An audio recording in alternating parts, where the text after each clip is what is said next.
우리 날씨가 많이 더워졌죠? 할렐루야! 할렐루야! 예, 저를 보세요. 예, 다른 데 보시면 제가 비록 이렇게 생겼지만 제 나름대로 아침마다 거울을 보면서도 어떻게 생각하고요? 잘생겼구나. 그래서 저도 생각합니다. 예, 제 얼굴 보시면 바라보실 필요 없습니다. 옆 사람 얼굴 볼 필요 없어요. 제 얼굴 보시면 됩니다. 알겠죠? 요즘에 큰 걱정거리 우리가 하나 있죠. 무엇이냐면 잘못하면 우리가 나라가 이제 두 쪽으로 갈라지게 생겼어요. 대한민국 그렇죠? 나라가 잘못하면 저러다가 나라가 정말 남북으로 갈라진 것도 모자라서 이제는 동서로 갈라지는 게 아닌가 라는 생각이 들 정도로 지금 나라가 굉장히 많이, 특히 이 나라 말고 대한민국이 많이 혼탁합니다. 이 나라도 지금 요즘 좀 많이, 어제 혹시 들으셨나요? 밤새 빵빵 소리 나고 난리 났던 거? 네, 시위한다고 두테르테 전 대통령이 지금 회의에 가 있잖아요. 그것 때문에 지금 여기 설교 준비한다고 밤 9시에 있는데 막 빵빵 소리가 막 2시간이 넘게 나더라고요. 오토바이들이 수백 대가 돌아다니면서 계속 빵 이러면서 다니는데 그게 아마 제가 알기로 그 시위로 알고 있어요. 그리고 어제 보니까 그 대사관에서 공지가 왔더라고요. 그 시위가 일어나는 곳에 가지 말고 잘못하면 고난을 당할 수 있으니까 집에 웬만하면 저녁에 있으라라는 그런 공지입니다. 이것도 혼탁하지만 대한민국 사회는 어제 뉴스 보셨나요? 와, 완전히 강화문 일대가 그 수십만이 넘는 것 같아요. 막 수많은 사람들이 그것에 모여서 반으로 갈라져가지고 차벽 사이로 반으로 갈라져서 탄핵을 인용해야 된다, 탄핵을 반대해야 된다, 막 서로 간에 막 난리가 나. 저러다가 나라가 정말 잘못하면 불종나겠다라는 생각이 들더라고요.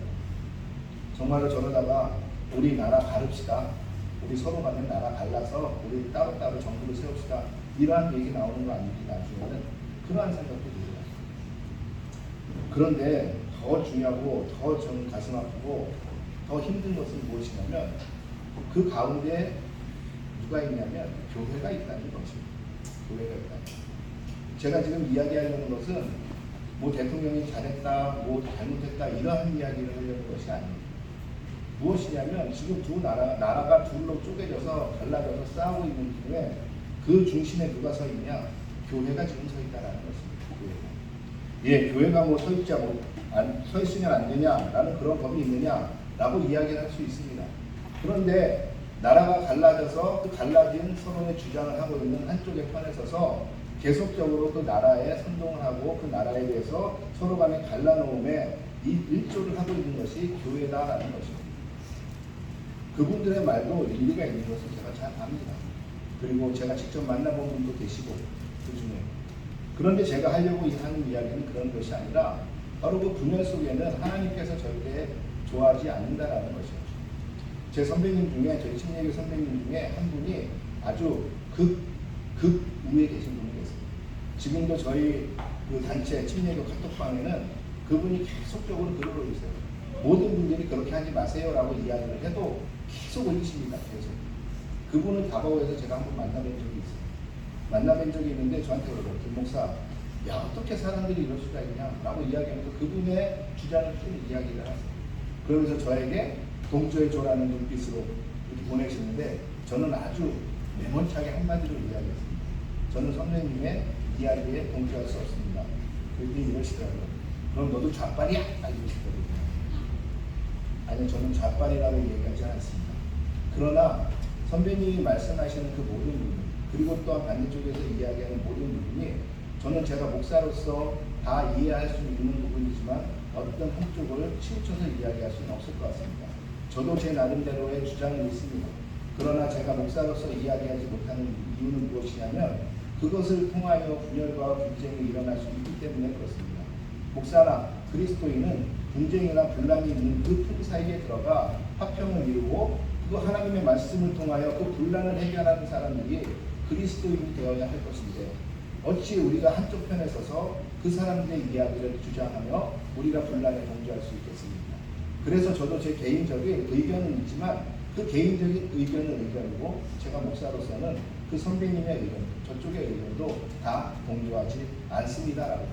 그저 분란한 곳에 그저 우리가 갈라진 틈에 서서 하나님께서 은혜 주셔서 그 갈라진 것이 모두 다시 하나 되는 것을 저는 추구할 뿐입니다. 그렇기 때문에 선배님도 자꾸 주장하지 마시고 같이 기도하시면서 하나님께서 하나 되게 하시기 위해서 우리를 이 땅 가운데 보내셨다면 우리는 그곳에 충성하면서 충실해야 된다고 생각합니다. 라고 말씀을 드렸지만 그분은 그러시더라고요. 그것은 한가할 때 이야기고 지금 한가하지 않다라는 거죠. 뭐 그렇게 주장하실 수도 있습니다. 그런데 중요한 것은 흑백으로 나누어서 서로 싸우고 있다는 것입니다. 흑백으로 나누어서. 그리고 교회는 이야기합니다. 우리가 주장하는 것이 백이야. 우리가 주장하는 것이 맞아. 그러니까 흑은 우리가 꼭 이겨야 돼. 흑은 악이야. 흑은 죄야. 그렇기 때문에 그들을 물리쳐야 돼. 라고 이야기합니다. 그럴 수 있습니다. 그런데 중요한 것은 하나님께서는 예수님을 그 흑인 세상, 그 죄 많은 세상, 죄 때문에 죽어야 되는 것이 너무나 당연한 이 세상에 그의 아들을 보내셨다는 것이죠. 왜? 그 세상 가운데 백인 하나님께서 그 아들을 통해서 중재하시며 그 갈라진 틈 사이에 화평을 누리게 하기 위해서 그 아들을 보내셨다는 것이죠. 그 흑을 멸절하시고 없애버리시는 것이 아니라 그 흑 가운데 하나님의 사랑을 심으신다는 것이죠. 그 하나님의 사랑을 통해서 다시 하나가 되게 만드시는 것. 이것이 하나님의 뜻이라는 것입니다. 그러기에 교회가 흑백을 갈라서 싸우는 것은 하나님의 뜻에도 굉장히 많이 어긋나게 됩니다. 또한 그 광화문 광장이나 광장에서 외치는 사람들의 이야기는 자유민주주의 수호를 지켜야 한다라고 이야기합니다. 계속적으로 자유민주주의를 지켜야 한다고 이야기하면서 그들은 주장을 합니다. 그런데 재밌는 게 뭔지 아십니까? 민주주의는 다양성을 추구하는 것이 민주주의입니다. 민주주의는 어떤 한 흑백을 나눠서 한 의견을 추구하는 것이 민주주의가 아니라는 것입니다. 민주주의는 다양성, 다양한 의견 중에서 그 의견을 존중할 수 있고 조절할 수 있고 그것을 서로 간에 나누어서 토론할 수 있는 것이 민주주의라는 것이에요. 만약에 민주주의 속에서 흑백으로 모든 것을 나눠서 한 의견만 따르게 한다면 그것은 민주주의가 아니고 그것은 독재국가가 되어가는 것입니다. 그것은 독재국가가 되는 것이고 다양한 의견에 귀를 열 수 없다면 그것은 독재에서나 일어나고 전체주의 국가에서나 일어나는 것입니다. 우리는 중국 공산 세력을 물리쳐야 됩니다. 러시아 공산 세력을 물리쳐야 됩니다. 저 독재, 저 전체주의를 몰아내야 됩니다라고 이야기하면서 어쩌면 그 광장에서 외치는 소리는 그 독재를 흠모하며 따라가는 모습이 될 수도 있다는 것입니다. 민주주의는 다양성을 기반으로 하고 있습니다. 다양한 목소리를 내는 것을 기반으로 하고 있습니다. 그리고 그 다양한 목소리를 내는 것을 그것을 존중하며 서로가 토론하며 그것 속에서 다시 한번 하나의 의견을 만들어가는 그러한 과정을 거치는 것이 민주주의입니다. 그렇기 때문에 그 교회가 앞장서서 이야기하는 것들은 신앙적에서도 그리고 민주주의적인 측면에서도 맞지 않는다라는 것입니다. 그런데 그렇다면 왜 그 교회들이 그렇게 그 앞에 나가서 그렇게 선동을 하면서 이야기하고 그렇게 이야기할 수 있는 근거가 무엇일까요? 라는 것입니다. 그 근거를 살펴보니까 가장 크게 외치는 것이 하나님 나라입니다. 하나님 나라를 위해서 이 나라는 하나님 나라 만들기 위해서 하나님 나라의 모든 죄된 세상을 하나님 나라 이 대한민국을 하나님 나라 만들기 위해서 우리는 앞에 나가서 싸운다라고 이야기합니다. 그런데 그거 아십니까? 하나님의 나라는 정치로 되는 것이 아닙니다. 하나님의 나라는 물질 세계에 있는 것이 아니에요. 예수님께서 누가복음에 분명히 이야기하십니다. 바리새인들이 와서 하나님의 나라는 무엇입니까? 라고 물어보니까 예수님께서 말씀하시기를 하나님의 나라는 이것도 아니요 저것도 아니요 우리가 볼 수 있는 이 세상이 아니라 하나님의 나라는 어디에 있다라고 말씀하시죠? 하나님의 나라는 우리 마음 가운데 있다라고 예수님께서는 말씀하세요. 하나님의 나라는 어떠한 정치체계로 만들어지는 것이 아니에요. 하나님의 나라는 어떠한 물질세계에서 우리가 그 물질세계 가운데 하나님의 법을 통하여 이루어지는 세상을 만드는 것이 하나님의 나라가 아닙니다. 이러한 꿈을 꾸었던 사람이 누굽니까? 그 사람이 우리가 잘 아는 그 유명한 칼빈 아닙니까? 칼빈이 제네바에서 스위스 제네바시에서 그가 원했던 것은 하나님의 나라를 그 제네바시에 만드는 것이었어요. 그러나 그것이 됐습니까? 장로들을 통하여 그 나라를 지배하고 그 시를 칼빈이 지배하려 했지만 그렇게 되지 않았어요. 왜? 하나님의 나라는 정치체계로 되는 것이 아니에요. 하나님의 나라는 우리가 말씀을 그 하나님의 나라에 적용시킨다고 해서 그 세상 가운데 이루어지는 것이 아니에요. 하나님의 나라는 우리의 마음속에 이루어지며 하나님의 나라는 하나님의 통치가 우리 사람들을 이루어가며 통치하며 이루어갈 때 그때 만들어지는 것이 하나님의 나라라고 분명히 예수님께서는 말씀하신다라는 것입니다. 그러기에 하나님의 나라를 이 세상 가운데 만들어내겠다라는 주장은 그것은 하나님의 마음을 너무도 모르는 거죠. 또 한 가지 무엇이냐면 복에 대해서 잘못 오해하고 있는 것 같아요. 복에 대해서. 우리는 복그러면 무엇이냐면 내가 편한 것, 내가 행복한 것, 내가 기쁜 것, 우리가 모든 것이 잘 되는 것을 복으로 생각해요. 그리고 그 복으로 생각하는 그 기준점에 우리가 두는 것은 무엇이냐? 그것은 다른 것이 아니라 바로 물질 세계에서 우리가 복을 논한다라는 것이에요. 우리가 물질 세계에서 우리의 욕망대로 이루어지는 우리가 편안함, 그것을 복으로 생각한다라는 것이에요. 심지어는 기독교 내에서도 우리 교회 내에서도 하나님의 복은 무엇이냐면 하나님의 복은 돈 많이 벌어서 세상 가운데 하나님의 나라를 실천하는 것이 하나님의 복이라고 이야기하는 경우도 있습니다. 그런데 여러분, 하나님의 나라는 그렇게 되는 것이 아니고 하나님께서 주시는 복은 그러한 복을, 물질적인 복을 아니면 세상에 이야기하는 그러한 복을 말씀하시는 것이 아니에요. 복이라는 단어가 처음 등장하는 창세기 1장 28절에서 하나님은 인간을 만드시고 하나님은 뭐라고 말씀하시죠? 하나님께서는 모든 인간에게 복을 주시며 말씀하시기를 생육하고 번성하며 땅에 충만하라, 땅을 정복하고 땅을 다스리라 라고 하나님은 말씀하신다. 하나님은 복에 대해서 말씀하시면서 뭐라고 말씀하시냐면 너희가 생육하고 번성하여 땅에 충만하라라고 이야기했습니다. 노아가 방주 가운데서 모든 그 홍수 가운데서 그 위기를 벗어나고 노아의 자식들과 노아의 가족들이 방주 가운데 나왔을 때 하나님께서 다시 그들에게 복을 빌어주시면서 하시는 말씀은 무엇이냐? 다른 것이 아니라 생육하고 번성하여 땅에 충만하라라는 것입니다. 여러분, 여기서 이야기하는 히브리어 생육하라라는 동사는 다른 것이 아닙니다. 무엇이냐면 무언가 열매를 맺는 것이요, 무언가 내가 열매를 맺는 것이 생육하는 것이에요. 그리고 번성이라는 라바라는 동사는 계속적으로 증가하는 것이에요. 그리고 충만하다는 이 말레라는 것은 무엇이냐면 그것을 통해서 무언가가 우글우글하게 많아져가지고 완전히 그곳을 뒤엎고 있는 상황이에요. 다시 말하면 우리가 벌레, 개미 같은 것들이 우글우글해져가지고 갑자기 이 땅 가운데 벌레, 그 개미가 우글우글 기어다니면서 이 땅 가운데 우리가 발을 들여놓을 수 없는 그 상황으로 만드는 것, 이것이 바로 충만이라는 것입니다. 다시 말하면 생육, 번성, 충만하라는 하나님의 복은 무엇이냐면 너희가 무언가를 생산해서 그것을 통하여 그것이 증가하여 땅 가운데 그것이 충만하게 넘치게 하라는 것이에요. 이것을 우리가 육신적으로 이야기하면은 우리의 자손들이 땅 가운데서 많아져서 번성하는 것이에요. 그래서 잠언서에서 계속 이야기하는 복은 무엇입니까? 너희가 오래 살고 장수하고 자녀들이 많아지고 그것을 통하여 너희 가족이 빛나는 것, 이것을 복으로 이야기하지 않습니까? 바로 그런 것처럼 육체적으로 따지면 우리의 자손들이 많아지고 사람이 많아지는 것, 그래서 그것을 통해서 우리의 가족들이 선한 영향력이 세상 가운데 많아지는 것이, 그것이 육체적으로 복입니다. 또한 영적인 복은 무엇이냐? 우리가 영적으로 하나님의 열매를 많이 맺어서 그것이 많아져서 세상 가운데 증가해져서 그 영적인 그 소중한 열매들이 세상 가운데 많아지게 하는 것, 이것이 복이라는 것입니다. 다시 말하면 이것을 하기 위해서 우리가 하는 것이 무엇이냐? 이것을 하기 위해서 우리는 하나님 앞에 나아가며 하나님의 도우심을 받으며 하나님과 함께 살아가며 하나님께서 해주기를 원하십니다. 그래서 하나님과 동행하는 삶을 살아가야 한다는 것입니다. 여러분, 그렇기 때문에 복은 무엇이냐면 우리의 속에서 비록 나는 초가삼간에 살고 있어도 나의 배에서 생수의 강이 흘러 넘쳐 나는 그 안에서도 기쁨을 느끼는 게, 그것이 복이라는 것입니다. 물질적으로 내가 오늘 1,000만 원 벌었습니다, 내가 오늘 500만 원 벌었습니다, 너무 기쁩니다, 이 욕망에 대한 기쁨이 아니라는 것이에요. 이 기쁨의 복은 무엇이냐면 물질을 통해서 얻어지는 것이 아니라 가치를 통해서 얻어지는 것이에요. 다시 말하면 예수 그리스도, 다시 말하면 하나님께서 주시는 그 가치를 통해서 얻어지는 나의 그 기쁨, 이것을 이야기한다는 것이에요. 여러분, 같은 물이 남아있어도 어떤 사람은 뭐라고 표현해요? 병 속에 물이 반이 남아있어도 우리가 잘 아는 것처럼 어떤 사람은 표현하기를 물이 반이나 남았네 라고 표현하는 사람이 있지만 어떤 사람은 반밖에 안 남았네 라고 이야기한다는 것입니다. 여러분, 어떠한 사람이 복받은 사람이겠습니까? 물이 반이나 남았네 라고 생각하는 사람이 복받는 사람이라는 것입니다. 그런데 물질적으로 바라보면 왜 저 병 속에 물이 가득 차 있지 않고 왜 저 병 속에 물이 반밖에 없는 것이야? 그 이유를 따지다 보면 어떤 놈이 먹은 것이야?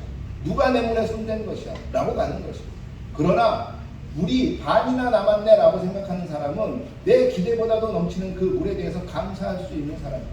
그 물을 바라보면서 감사하고 나는 풍요로운 마음을 가질 수 있는 사람이 된다는 거죠. 어떠한 사람이 복이 있는 사람이겠습니까? 같은 물 반병을 가지고도 복이 있는 사람과 복이 없는 사람은 극명하게 나뉜다는 거죠.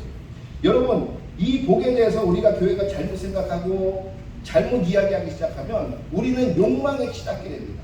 욕망에 치닫게 되면 무엇을 우리는 만들게 되냐면 이 욕망을 통해서 나는 편안한 사람이 돼야 됩니다. 이 욕망이라는 이 욕망의 전차를 멈출 수 있는 것은 나중에 이 욕망의 전차가 부딪혀서 한쪽만 살아남을 때만 이 욕망은 이길 수 있는 것이고, 여러분 욕망밖에 남지 않을 때는 나는 끊임없이 무언가를 갈망하며 갈구하며 살아가야 하는 사람입니다. 이 사람이 과연 행복한 사람일까요? 예전에도 한번 말씀드렸지만 저희 아버지 친구분 중에는 1000억이 넘는 재산가가 있어요. 1000억이 넘는 재산. 얼마나 행복하겠어요. 얼마나. 저희 아버님 말씀에 의하면 그 아저씨 한자는 노희성씨인데, 저 희성이 저는 초등학교 다닐 때, 국민학교죠. 국민학교 다닐 때 부모님 계시니까 똥찌개나 기고 다니거든요. 저 똥찌개 기고 다니거든요. 지금은 저렇게 붙잡아야 돼요. 땅값이 올랐습니다. 그 똥찌개 지구선 똥밭에, 그 밭에 똥 뿌리던 그 밭들이 땅값이 많이 올라가지고 1000억이 넘는 재산가 됩니다. 그 1000억의 재산이 언제냐? 요즘의 1000억의 가치가 아니에요. 80년대 말에 1000억의 가치. 그럼 지금으로 따지면 얼마겠습니까? 그런데 그 아저씨의, 그 아주머니의 삶은 행복하지 않았습니다. 아주머니는 암으로 먼저 돌아갔습니다. 아저씨는 술과, 그 아들은 평생 게으름. 그 아들은 저하고 고등학교 동기 같은 거. 여러분, 욕망의 복을 이야기하면, 잘못 이야기하면 욕망을 건드리게 되고, 이 욕망을 건드리게 되면 이것은 쉴 새 없이 우리가 하나님께서 말씀하시는 것과는 다른 방향으로 치닫게 된다는 거죠. 혹시 우리 교회는 지금 이 욕망을 건드리고 있는 것은 아닙니까? 이겨야지만, 내가 편해야지만, 여기서 내가 이길 때, 내가 올라설 때만이 우리는 복을 받았다고 이야기하는 것을 우리 혹시 지금 현대교회는 이야기하고 있는 것은 아닙니까? 그게 아니라면 왜 그렇게 나아가서 그렇게 못 잡아먹어서 교회가 앞에서 목사로서는 쓸 수 없는 단어들을, 육두문자들을 그것도 공개석상에서 써가면서 그렇게 할 수 있느냐라는 것입니다. 하나님께서 세상 가운데 가장 싫어하시고, 어찌 보면 성경 전체가 하나님과는, 하나님께서는 이것과의 전쟁을 치르시는 게 한 가지. 그것이 무엇인지 아십니까? 그것은 바로 우상이에요. 우상. 하나님께서는 우상을 절대로 용납하지 않으세요. 하나님은 그래서 십계명 중에서도 나 이외에 다른 신을 섬기지 말라가 첫 번째예요. 하나님 이외에는 거기다가 다른 신은 없다라고 하나님은 말씀하세요. 그렇다면 우상을 만들어내는 것은 누구입니까? 바로 인간이에요. 인간의 욕망이 우상을 만들어내는 것이에요. 내가 더 많은 수확을 위해서, 내가 더 많은 벌이를 위해서 우리는 우상을 만들어내고, 그 우상에 끊임없이 우리는 절을 하며 그 우상을 통해서 우리의 욕망을 실현시키려고 해요. 그러기에 어찌 보면 그 우상이라는 것은 우리의 욕망이에요. 우리의 욕망을 하나님께서는 계속해서 제어하고 그것은 없는 것이라고 이야기하신다는 거죠. 그런데 그 우상을 싫어하고 그 우상을 배격해야 되는 교회가 지금 어떻습니까? 죄송한 말씀이지만 김건희 씨는 자기가 스스로 이야기합니다. 나는 영적인 사람이야. 나는 도사들과 노는 사람이야.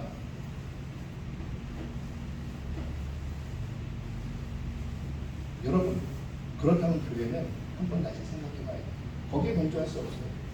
두 번째, 우리 교회에서 대한민국에서 가장 교회를 많이 힘들게 하는 그러한 이단이 어디입니까?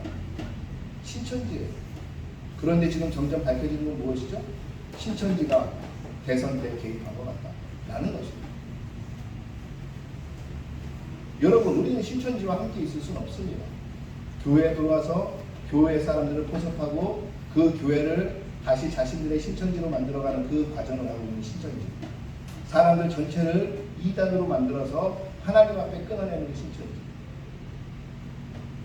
왜 교회가 여기까지 가게 됐을까? 왜 그들에게 뭐라고 하지 못하고 어찌 보면 그 정도는 눈 감아줘야지 하나님의 나라를 위해서는 이라고 이야기할 수 있는 교회가 되어버렸을까? 그것은 아마도 욕망을 건드리고 있는 교회 잘못된 복의 개념에 대한 개념이 아닐까. 정확하게 말하면 복은 하나님 안에 있는 것이 복입니다. 그리고 하나님의 말씀을 따르는 것이 복이고 하나님의 인도하심을 따라 우리의 마음이 하나님의 마음과 같아져 그분 안에 있을 때 우리는 평안함을 느끼는 것, 이것이 복이라는 것이에요.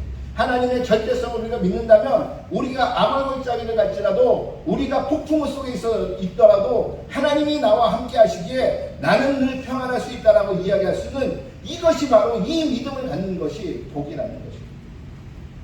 여러분, 그러면서 오늘 보니까 창세기 24장이 뭐라고 시작합니까? 1장에서 보니까 아브라함이 나이가 많이 늙었고 여호와께서 그에게 범사에 복을 주셨더라. 범사에 복을 주셨다. 모든 일에 하나님께서 아브라함에게 복을 주셨다라는 것이에요.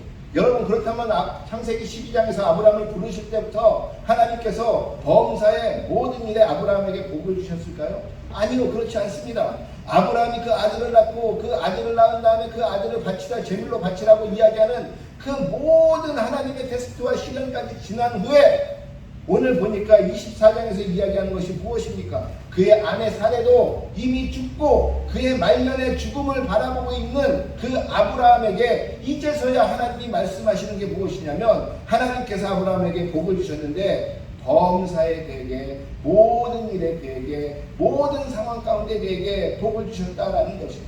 다시 말하면 그 모든 상황 가운데 아브라함과 하나님은 동행하면서 아브라함은 하나님을 의지하고 늘 행복한 사람이 되며 살아갈 수 있게 되었다라는 것이에요. 왜? 지금까지 있었던 모든 자신의 욕망과 이 욕망과 욕정과 나의 이 본심의 소망들이 나의 뜻대로 되는 것이 아니고 하나님께서 인도하시는 것이 가장 복된 것이구나 라는 걸 깨달은 그 아브라함은 이제는 하나님의 복 가운데서 범사의 모든 것의 복 가운데서 살아가는 사람이 되었다라는 것이에요. 이것을 통해서 오늘 보니까 범사의 복을 받는 그 아브라함은 몇 가지 오늘 이야기를 하면서 범사의 복을 받는 사람으로서 살아가는 방식을 이야기한다는 것입니다. 첫째는 그것은 무엇이냐? 오늘 보니까 하나님의 언약을 끝까지 붙드는 것입니다. 하나님의 언약. 오늘 내용이 무엇입니까? 그 아들 이삭을 위해서 이제 아브라함이 그 이삭의 어머니도 하나님의 나라로 갔고 이제 자신도 얼마 남지 않은 생을 깨닫고 있을 때 그 홀로 남을 이삭에게 이제는 그 부인이 있어야겠다라고 생각했습니다. 그래서 그의 종, 아마도 엘리에셀이라고 많은 사람들은 이야기하지만 오늘 성경 본문에는 엘리에셀이라고 나오지 않습니다. 그의 종, 신뢰할 만한 종에게 그는 맹세를 시키기를 뭐라고 맹세시키냐면 네가 이 땅에 있는 여자도 아니고 이집트에 있는 여자도 아니고 누구? 내 고향 땅에 있는 여자를 택해서 그 여자를 이곳으로 데리고 와 우리 내 아들 이삭의 아내가 되게 하라는 것입니다. 다시 말하면 이삭의 아내를 만들어줘라 라고 맹세시키는데 이 이삭의 아내를 만들어주라는 것을 정확하게는 맹세시키는 것이 아니에요. 어떤 것을 맹세시키냐면 두 가지를 맹세시키는데 첫째는 나의 고향, 내 땅, 그곳에 사람으로 아내를 만들어주라는 것입니다. 그리고 두 번째는 무엇이냐면 그 땅에 있는 여자를 이곳으로 데리고 와 이곳에서 결혼시키라는 것입니다. 왜 이곳에서 결혼시키라고 이야기했을까요? 그때 종이 이야기합니다. 주인님, 혹시 그 여인이 결혼할 마음은 있지만 그 땅을 떠나기는 싫습니다 라고 이야기하면 그 여인이 좋은 여인이면 그렇다면 당신의 아들 이삭을 그 땅으로 데려가서 결혼시킬까요? 라고 물어봅니다. 그랬더니 아브라함이 절대로 안 된다고 이야기합니다. 6절에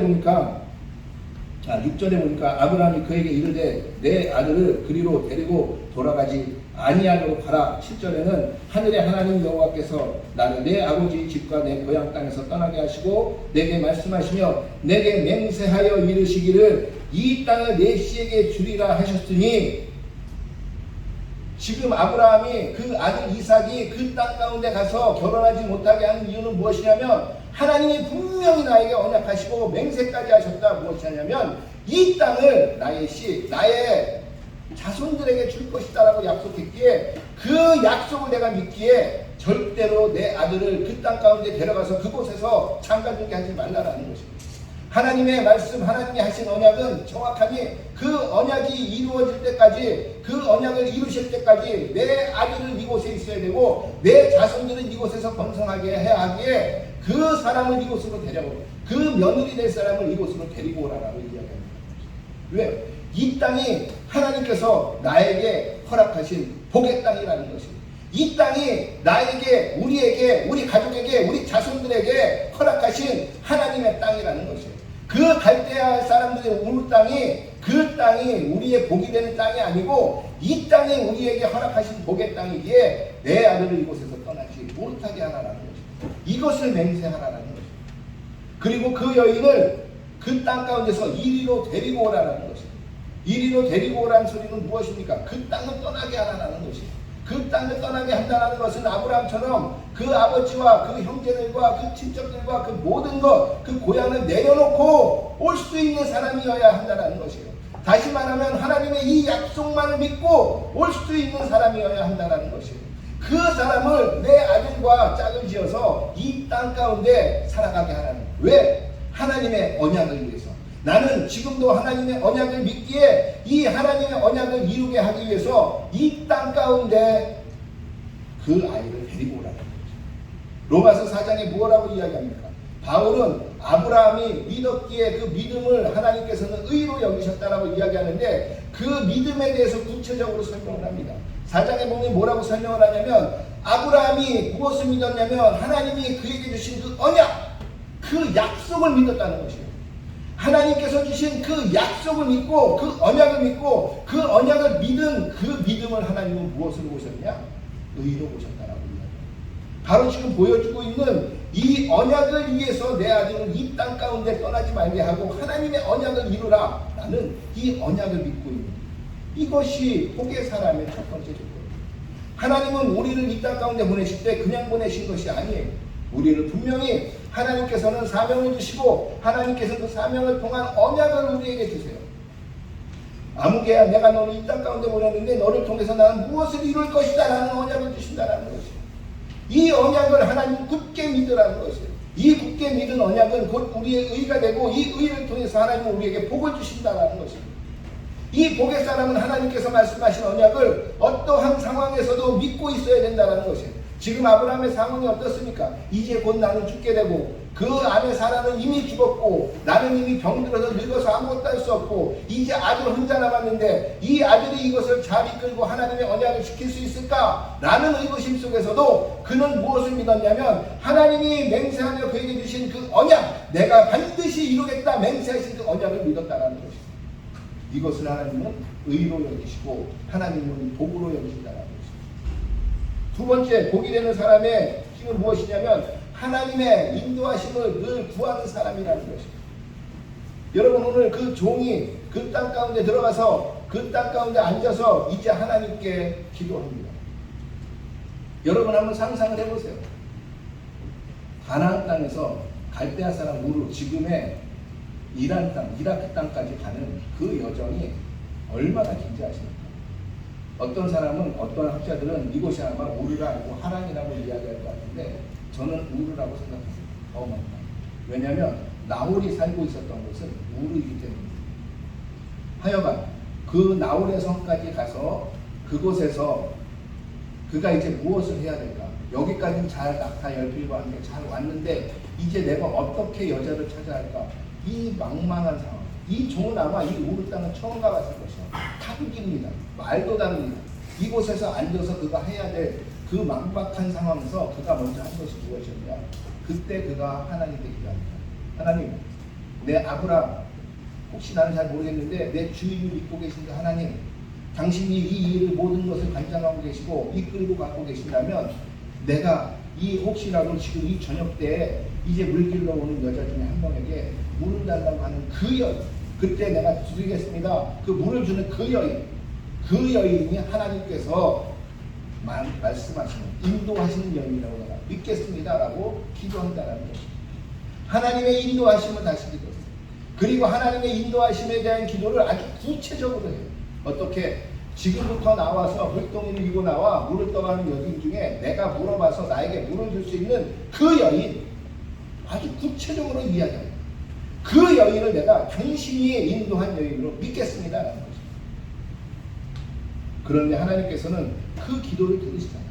그 기도를 들으시고 그 기도가 끝나기도 전에 한 여인이 물동이를 이고 오는데 그 여인에게 나가가 나에게 물을 줄 수 있니? 라고 이야기했더니 이 여인이 뭐라 그래요? of course. 당연하죠. 내가 드릴게요. 드리는 것뿐만 아니라 어떻게 해요? 당신의 낙타를 보니까 심히 지쳤는데 내가 물을 한 번 더 기르다가 당신의 낙타에게 제가 먹이겠습니다.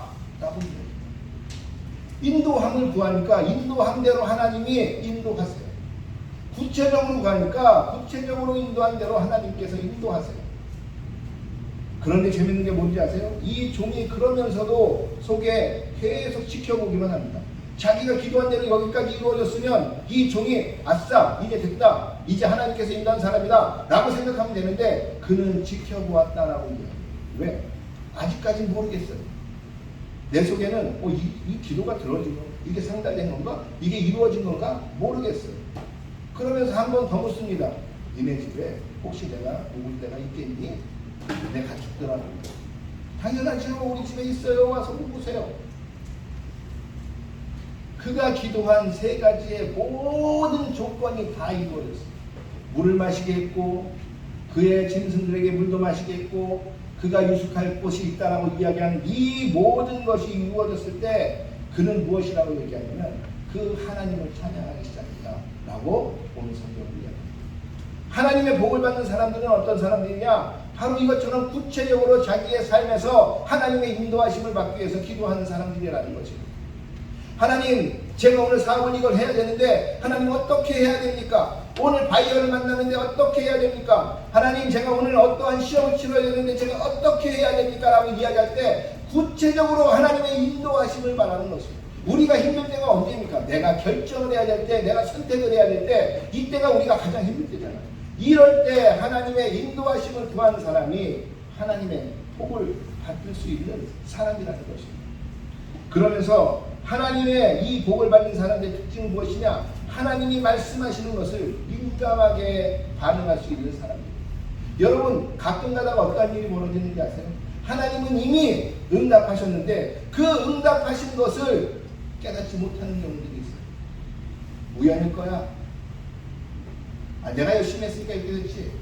깨닫지 못하는 경우. 자기가 기도해놓고 그게 이루어졌는데도 그냥 내가 열심히 해서 이루어진지 알아요. 아니요. 하나님이 이루어주신 것이에요. 내가 노력했다면 그 노력하게끔 하나님이 해주신 것이에요. 내가 노력하지 않았는데도 됐다면 그것은 럭키가 아니라 그것은 하나님께서 은혜로서 우리에게 주신 것이에요.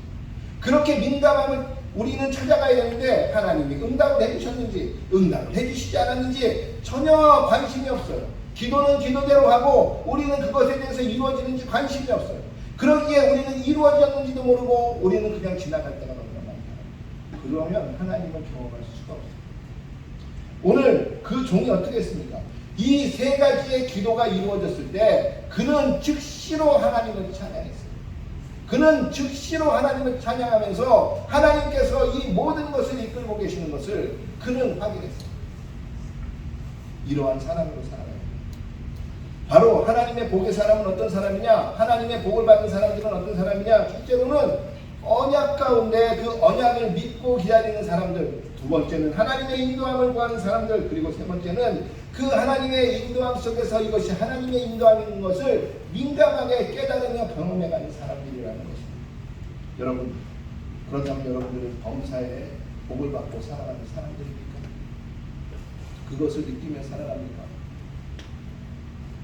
그 약속, 하나님께서 여러분들에게 주신 약속을 믿고 그 약속을 민감하게 이루어질 때까지 기다리며 기도하며 살아가고 있습니까?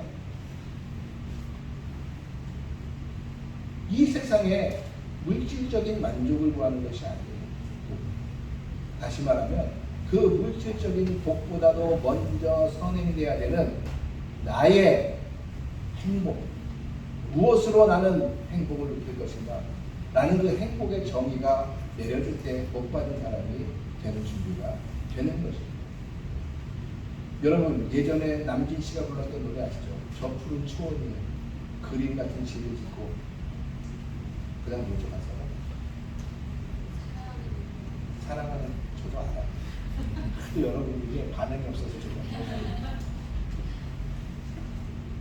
저 푸른 초원이 그림 같은 집을 짓고 사랑하는 우리님과 함께한다는 것, 정말 행복하겠다. 여러분들 그렇게 행복해질 수 있으세요? 저 푸른 초원이 오두막 하나 짓고 사랑하는 옆에 있는 사랑하는 얼굴 한번 보세요. 이 원수와 사랑한다면 농담입니다. 지금 옆에 있는 사람이나 아니면 정말 님과 함께 있다면 나는 행복할 것 같습니까? 현실적으로 말해볼까요? 야, 손가락 쪽쪽 빨면서 둘이 얼굴만 보면 행복하겠니? 사랑은 길어봐야 3년이야. 그 이뻐 보이는 거 3년이고 그 이뻐 보이는 거 6개월이면 지나가. 돈 없이 손가락만 쪽쪽 빨면서 기쁠 것 같아? 지금은 기쁘지. 6개월만 지나봐. 3년만 지나고 어떻게 될 것이겠어? 그런데 하나님은 말씀하십니다. 뭐라고 말씀하시냐면 손가락만 쪽쪽 빠는 것을 먼저 생각하지 말고 그 님이 너에게 있는지를 생각하라는 것입니다. 행복해질 수 있는 그 님이 너에게 지금 있느냐라고 물어보는 것입니다.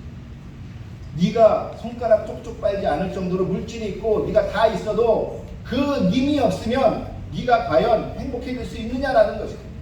너의 행복의 가장 전제 조건이 되면 기초가 되면 첫 번째 되는 것은 무엇이냐면 그 님인데 너에게는 그 님이 무엇이냐는 것이에요.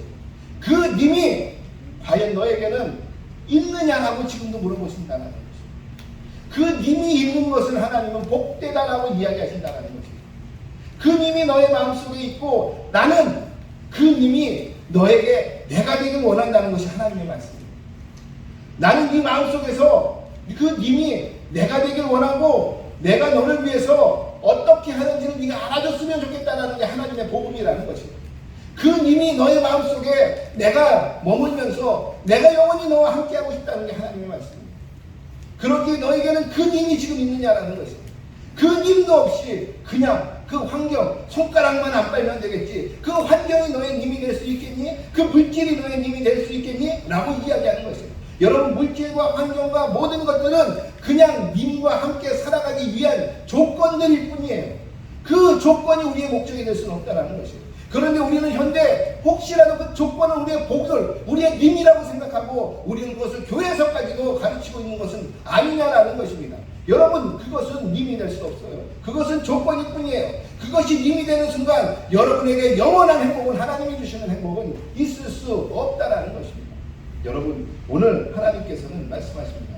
범사에 복된 사람이 살아가기 위해서는 바로 무엇이냐? 하나님의 언약을 믿고 그 언약 가운데서 하나님의 인도하심을 바라며 그 하나님의 인도하심을 민감하게 구하는 삶을 살으라는 것이에요. 그 삶은 무엇이냐? 곧 하나님이 나의 힘으로 마음속에 살아가게 하라는 것이에요. 그렇게 될 때 너희는 복받은 사람이라는 것이에요. 생육하고 번성하고 땅에 충만하여 땅을 정복하고 땅을 다스리며 살아가라. 하나님의 복의 말씀입니다. 그러한 복을 누리시는 저와 여러분 되기를 주의 이름으로 축원하겠습니다. 그러한 복을 누려 세상 가운데서 나의 님이 누구신지를 보여주며 살아가는 저와 여러분 되기, 우리 디사이플의 모든 공동체 여러분 되기를 주의 이름으로 축원하겠습니다. 우리 학생들, 여러분들의 님은 하나님이에요.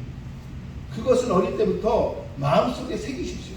그렇게 될 때 여러분들의 삶은 절대로 불행하거나 실패하는 삶이 되지 않아요. 하나님께서는 범사에 여러분을 복되게 하는 삶으로 이끄실 거다라는 것입니다. 늦게 깨닫지 마십시오. 늦게라도 깨닫으십시오. 그리고 우리의 있는 하나님 되시는 그분과 함께 동행하시고 범사에 복된 삶을 누리시는 저와 여러분 되기를 주의 이름으로 축원하겠습니다. 우리 이 시간에 함께 좀 기도했으면 좋겠습니다.